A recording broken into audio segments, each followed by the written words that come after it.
that. If you don't like it, then change it. It's your ordinance. It's your ordinance. The main concern, Mayor, that you have is that we are refunding too much money and we may not have it if we spend it foolishly. Mike, if you want to change it, then change it, because as long as I'm running the executive side of things, we're going to be smart about the way we spend our money. We haven't always done that. We've had an estimated payment plan in place for many, many, many years. It has worked fine for a long time. When we talk about refunds, we put money into a refund account every year for the income tax department. $400,000, $500,000 a year we put into that account. On average, we refund less than $500,000 a year. So yes, there's carry forwards, and yes, there are overpayments. What I'm getting at, Mayor, because I really think we all need to get on the same page, because this should not be a political discussion. This should be about treating all citizens, business and individuals fairly and openly. And right now that's not happening. If your only concern is us spending money that may not be ours, but history shows we don't have any huge hiccup other than in that 2007, then why don't we establish a minimum reserve policy in the income tax department? We are already putting $500,000 into the refund account.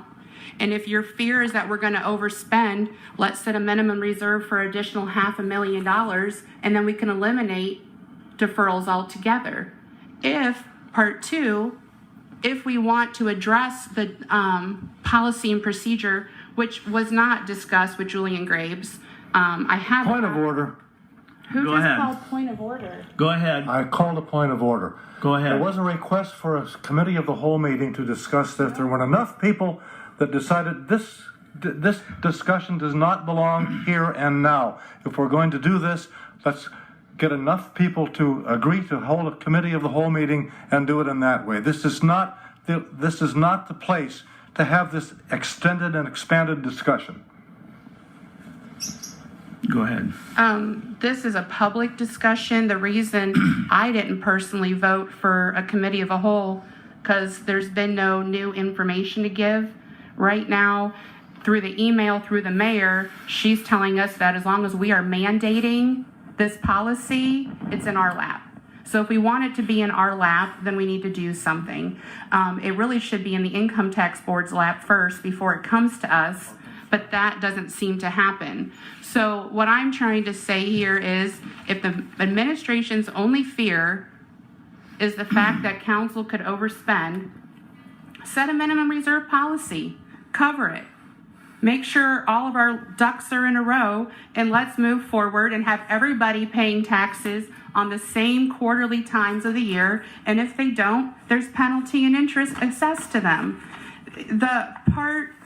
There is not a transparency to this practice. And I think when council passed it in 2009, I don't think they ever thought they were going to have to use it. Now in 2012, we're using it. 2013, we saw the windfall from it. And we as council do not have a full picture of our finances in order to budget and plan when we don't know what's going on. So this should be an open discussion, because in a committee of a whole, we don't get anywhere. So I challenge you, Holly, again, right? I challenged you before, last year, the year before, 3 or 4 times, that you've brought this subject to council, and it's fallen on deaf ears, so maybe it's time to move on. Mr. Wiltshire, and this will be the last comment. We're going to move on to something else. I think unless you got something brand new, this will be the last comment. Go ahead, Mr. Wiltshire. I appreciate Councilman Harrington's comments on that. Holly's not the only one that has a concern with this, and we are not the only citizens that do. This is something that when it's brought up in the public, there is a segment that is concerned about the way that this is administered. And I don't doubt for a minute, Mayor, that this is potentially a good thing for us as far as our cash flow goes. understand completely where you're coming from, not debating that. But the problem, as we've discussed before, is the fact that since we don't have a policy and procedure in place, that people potentially are getting a, I'm sorry, what's your word? I want to use deferral, and I don't want to use that word. We're returning their estimated payments. Returning, they're So they're making declarations with Right. us, just so that we're clear. okay. They're making declarations with us. They're telling us what they anticipate, but their estimated payments, depending upon what their balance is with us, what their liabilities have been with us in the past. Okay. Andrew evaluates those in the office and makes a determination of whether or not the payment gets returned or whether it gets processed. Is it potentially that we could take partial payment versus, or does he return all of it in case? I just wondered. I mean, if have we knew no it's going to idea. be less, You know, or, this is one of those things where, you know, in concept, I know how what the ordinance says. I have heard hypothetically how he administers it.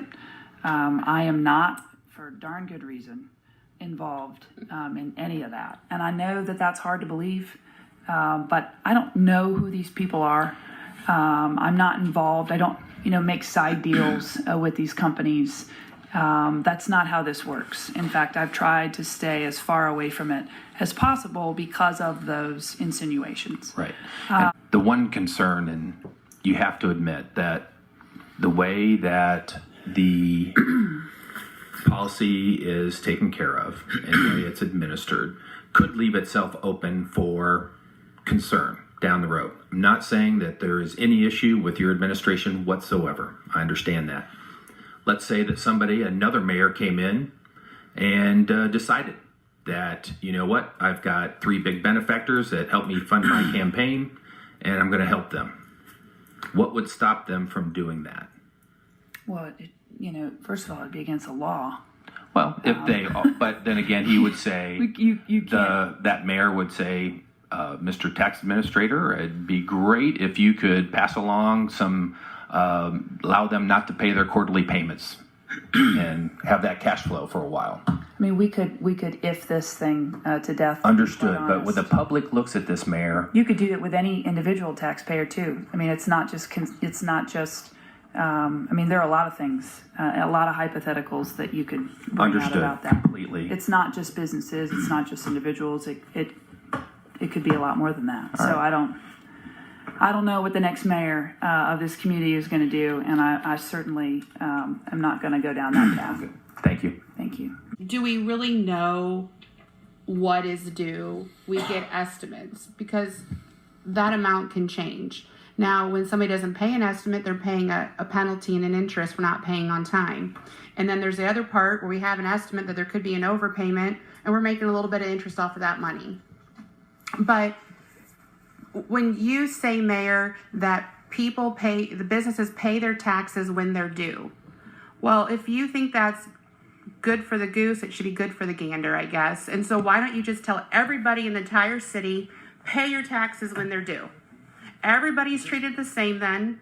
There is no issue. We won't have money to operate the city, but we just pay our taxes when they're due.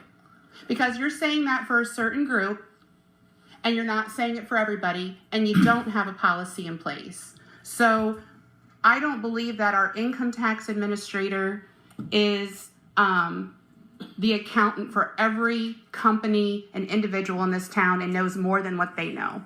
I don't believe that. I believe that the income tax administrator has a role. I believe he is governed by the income tax board, and that board consists of the 5 members, one of council, the auditor, the mayor, and the law director. And it's like you're saying the manager of a department has free reign to do whatever he wants and is not held accountable to anybody. And that's what the public sees. So I know you're going to shake your head at me, and we're ending it on this discussion. And I know we have income tax board tomorrow, and hopefully this discussion continues and there is a solution that comes into play. But that is what the public sees. And so if you want to say pay your taxes when you're due, well, let's just eliminate the 4 quarterly payment estimates for everybody across the board, and let's see how we operate. Or let's either have a policy and procedure in play that anybody in this community can pull it up online and see if they qualify to even ask for a deferral or to not pay their estimated payments or to have their check returned to them or whatever we want to call it, and then make it go to the income tax board and make there be some accountability more than leaving it all in Andrew's lap. And that's where